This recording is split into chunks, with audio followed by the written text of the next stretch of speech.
राजस्थान विधानसभा चुनाव 2023 की बेला अब नज़दीक आने लगी है और चर्चाएं बहुत सारी हैं कि कांग्रेस आखिरकार किस रणनीति के तहत चुनाव में उतरने वाली है, भाजपा क्या इसी स्वरूप में चुनाव में उतरने वाली है। लेकिन इसी के साथ में इन दो प्रमुख पार्टियों के अलावा इस बार चुनाव अनोखा इसलिए होना है कि बहुत सारी पार्टियां इस बार राजस्थान चुनाव में चर्चा में। सबसे ज़्यादा चर्चा हो रही है आपकी चर्चा इसलिए हो रही है क्योंकि आप इस समय दिल्ली के साथ ही राजस्थान के निकटवर्ती प्रदेश पंजाब में भी सत्ता हासिल कर चुकी है। वहीं गुजरात में आपने 11% से ज़्यादा वोट हासिल किए और कांग्रेस को धकेल दिया और कांग्रेस सिर्फ 17 विधानसभा सीटों पर सिमट गई। ऐसे में आपकी चर्चा राजस्थान में बहुत ज़्यादा हो रही है, लेकिन आपको अभी तक राजस्थान में कोई ऐसा चेहरा नहीं मिला है जाना पहचाना जिसके बल पर आप बहुत बड़ा हिस्सा यहाँ दिखा सके कि उसके पीछे लोग खड़े हो रहे हैं। हालांकि यह तय है कि भले ही आपके पास में कोई बड़ा चेहरा ना आए, लेकिन इसके बावजूद आप जयपुर संभाग और बीकानेर संभाग में कांग्रेस और भाजपा दोनों के लिए उन सीटों पर घातक सिद्ध होगी जहां बहुत नज़दीकी मुकाबला होगा। मैं दो संभाग की बात इसलिए कर रहा हूं क्योंकि दिल्ली और पंजाब, क्योंकि पंजाब के नज़दीक है बीकानेर संभाग और दिल्ली के नज़दीक है जयपुर संभाग। ऐसे में इन दोनों संभागों के अंदर आप भले ही चुनाव जीते ना जीते, कितने प्रतिशत वोट हासिल करें ना करें, लेकिन निश्चित मानिए जो नज़दीकी मामले होंगे वहां निश्चित तौर पर जब आप परिणाम देखेंगे तो वहां कहीं ना कहीं आप पार्टी को वोट जाते हुए दिखाई देंगे। इसके अलावा चर्चा है MIM की, ओवैसी की जो पार्टी है उसकी। ओवैसी राजस्थान में 2-3 दौरे कर चुके हैं, लेकिन चूंकि ओवैसी की चर्चा सीमित इसलिए हो रही है कि ओवैसी का निशाना निश्चित तौर पर मुस्लिम बहुल्य सीट होंगी और वे जहां भी 4000, 5000, 3000 जितने भी वोट लेंगे उन सीटों पर वो सीटें निश्चित तौर पर मानिए कांग्रेस के लिए नुकसान में जाने वाली होंगी। जहां कांग्रेस मुस्लिम सीटों पर नज़दीकी मुकाबले में होगी और वहां यदि ओवैसी के पार्टी को कुछ वोट मिलते हैं तो निश्चित मानिए कांग्रेस घाटे में जाने वाली है। इसके अलावा BTP की बात करें तो BTP का वागड़ में दबदबा साबित हो चुका है। विधानसभा चुनाव में, पंचायत चुनाव में और हाल ही छात्र संघ चुनाव में भी BTP के छात्रों ने अच्छा खासा प्रदर्शन किया है, यानी कि वागड़ में BTP का दबदबा है। लेकिन इसके अलावा बसपा को हम नहीं भूल सकते। बसपा भले ही उत्तर प्रदेश में खत्म हो गई हो, उसके पास सिर्फ एक विधानसभा सीट हो, लेकिन राजस्थान में जब से बसपा ने चुनाव लड़ना शुरू किया है, ज़्यादा पीछे ना जाएं और 1998 से भी ले तो बसपा हर चुनाव में 2 से 6 सीटें जीतती रही है। उसका वोट प्रतिशत भी 3 से 6.5% तक रहा है। ऐसे में कुछ क्षेत्रों में आज भी बसपा को मिलने वाले वोट यों के यों हैं और वो वोट यदि बसपा को जाते हैं तो वहां भी कांग्रेस के लिए नुकसान का सौदा होगा। खैर, यह तो चुनाव के समय नजर आएगा कि कौन सी पार्टी किसे नुकसान पहुंचाएगी, लेकिन राजस्थान की एक पार्टी जिसे हम नहीं भूल सकते, जो सबसे ज्यादा चर्चा में, वह है हनुमान बेनीवाल की RLP इसलिए सबसे ज्यादा चर्चा में है कि खुद हनुमान बेनीवाल अपने कंधों पर इस पार्टी को लगातार चलाए जा रहे हैं। और सबसे महत्वपूर्ण बात यह है कि हनुमान बेनीवाल ने RLP का गठन ऐसे समय में हुआ था, आपको याद हो तो फिर बता देता हूं कि राजस्थान विधानसभा चुनाव 2018 की घोषणा 6 अक्टूबर को हुई थी 2018 में। तब तक हनुमान बेनीवाल की पार्टी अस्तित्व में नहीं आई थी और हनुमान बेनीवाल की पार्टी अस्तित्व में आई थी 29 अक्टूबर 2018 को, यानी कि चुनाव की घोषणा के करीबन 23 दिन के बाद में जयपुर के मानसरोवर में उन्होंने भीड़ जुटाई थी और वहां पर अपनी नई पार्टी राष्ट्रीय लोकतांत्रिक पार्टी का गठन किया था, घोषणा की थी। उस घोषणा के दौरान और बड़े नेता तो छोड़ दीजिए, लेकिन भाजपा से अलग हो चुके घनश्याम तिवारी उस मंच पर मौजूद थे।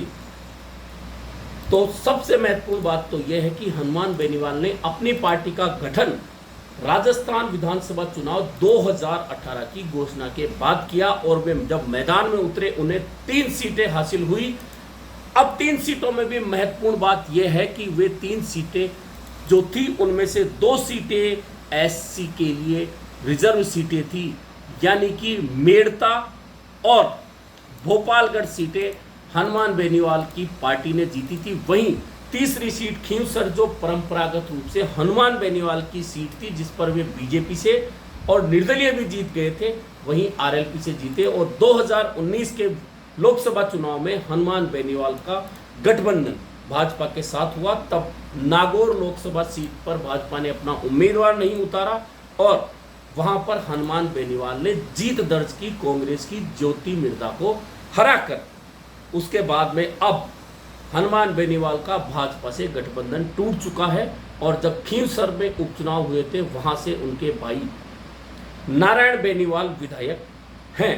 कुल मिलाकर इसलिए मैं ये चर्चा कर रहा हूं कि उस समय तक लोग कहते थे कि हनुमान बेनीवाल भाजपा से आए हैं या एक जाति का प्रतिनिधित्व करते हैं, इसलिए उनको इतने वोट मिले हैं। लेकिन गठबंधन तोड़ने के बाद भी आज हनुमान बेनीवाल जिस तरह से विधानसभा क्षेत्रों में जाते हैं, जिलों में जाते हैं, सभाएं करते हैं आरएलपी की, उनमें कहीं भी ऐसा नहीं है कि भीड़ नहीं आ रही हो। यह सबसे महत्वपूर्ण बात है।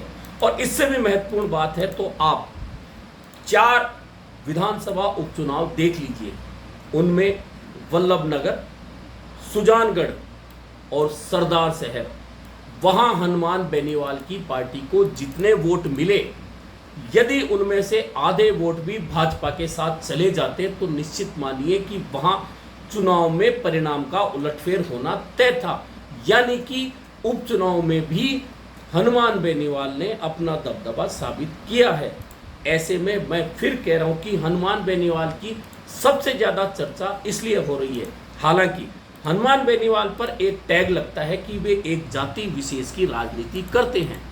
और खुद हनुमान बेनीवाल ने अभी 3 दिन पहले डूंगरगढ़ बीकानेर में एक बड़ी सभा की थी। उसमें स्पष्ट करने का प्रयास किया था कि मुझे जातिवादी नेता कहा जाता है, लेकिन मैं एकमात्र नेता हूं जिसने एससी, एसटी और ओबीसी तीनों का आरक्षण बढ़ाने के लिए सबसे पहले मांग उठाई थी। यानी कि उन्होंने स्पष्ट किया कि उन्हें जातिवादी नेता नहीं माना जाए।